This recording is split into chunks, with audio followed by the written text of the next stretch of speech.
Hello, नमस्कार। राजस्थान कर्मचारी board ने 18 जनवरी 2026 को हुए रिट एग्जाम का आंसर की 27 फरवरी को रिलीज कर दिया।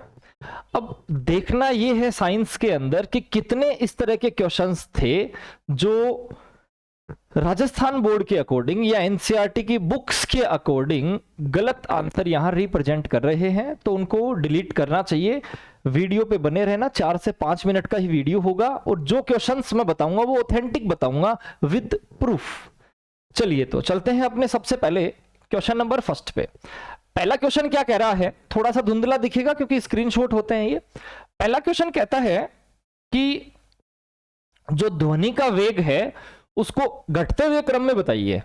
जो वेलोसिटी ऑफ साउंड है उसका डिसेंडिंग ऑर्डर बताओ। उसका मतलब सबसे ज्यादा स्पीड किसकी है वही ढूंढना था।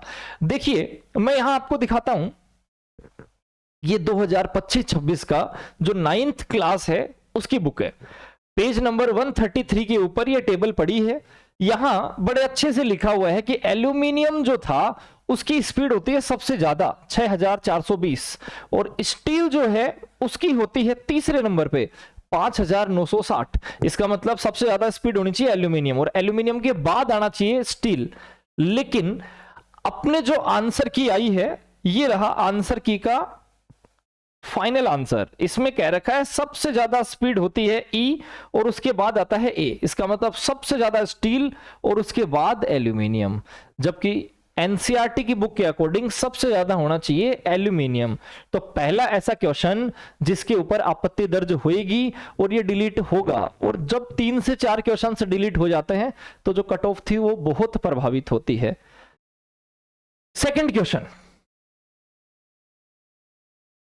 सेकंड क्वेश्चन कहता है कि जो गलनांक है उसका बढ़ता हुआ क्रम व्यवस्थित कीजिए। इसका मतलब सबसे कम गलनांक किसका, उससे ज्यादा किसका, उससे ज्यादा किसका और सबसे ज्यादा किसका, कुछ इस तरह से।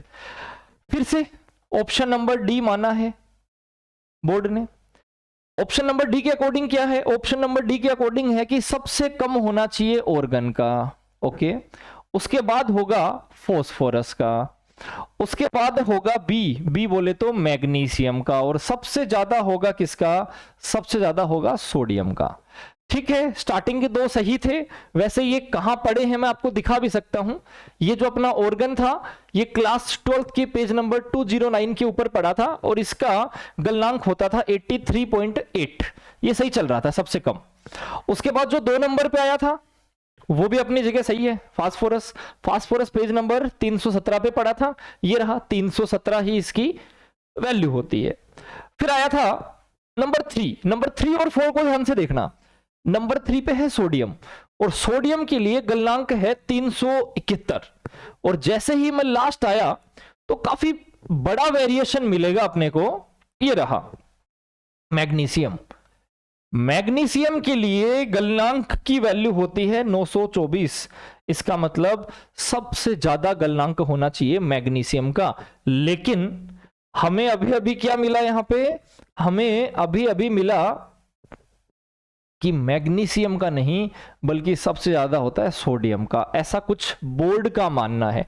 तो ये भी क्वेश्चन जो है ये सस्पेक्ट में है और मे बी ये भी डिलीट हो जाएगा। हाँ, अगर आपको चाहिए कि सर ये है कहां पे मैग्नीशियम तो मैं आपको फिर से दिखा सकता हूं। किसी को स्क्रीनशॉट लेना हो तो अपना ले सकता था मैग्नीशियम। ये रहा 11th के पेज नंबर 216 के ऊपर है ये। नेक्स्ट आते हैं क्वेश्चन नंबर 3, फिर से केमिस्ट्री। आइसोब्यूटेन। आइसोब्यूटेन को अगर अपन देखते हैं और फिर इंग्लिश में लिखा हुआ वापस से देखते हैं तो ये ब्यूटेन है ही नहीं, ये है ब्यूटीन। ब्यूटेन तो ऐसा होता है BUTANE, लेकिन यहां लिखा हुआ है TENE। इसका मतलब आइसोब्यूटीन कुछ और होगा, आइसोब्यूटेन कुछ और होगा। तो सही कौन से को माना जाए, पहली बात तो यही है। और सपोज करो किसी का यह कहना है कि सर हिंदी को प्रेफर किया जाता है, हिंदी सही मानी जाए तो इंग्लिश वालों की क्या गलती थी, और हो सकता है कल को इंग्लिश को सही मान लिया जाए तो हिंदी वालों की क्या गलती थी। वैसे सही वो मान रखा है। हाँ, नेक्स्ट बात आती है इसका प्रूफ कहां है, तो देखो ये रहा क्लास 11th के पेज नंबर 375 के ऊपर आइसोब्यूटेन अपने को अच्छा भला लिखा हुआ मिल जाएगा। तो ये 3 क्वेश्चन थे साइंस के अंदर जिनके ऊपर विचार किया जा सकता है, जो डिलीट में भी हो जाएंगे, और आप लोग भी इसके ऊपर आपत्ति जरूर से लगाएं। इसके अलावा अगर साइंस में कोई क्वेश्चन आपको ऐसा लगे जो कि डिलीट होने का या फिर 2 आंसर सही होने का कोई ऑप्शन रखता हो तो जरूर से कमेंट करके आप बताएं। और एक्स्ट्रा आगे की अपडेट्स के लिए आप सब्सक्राइब करके चैनल से जुड़े रहिए। Thank you.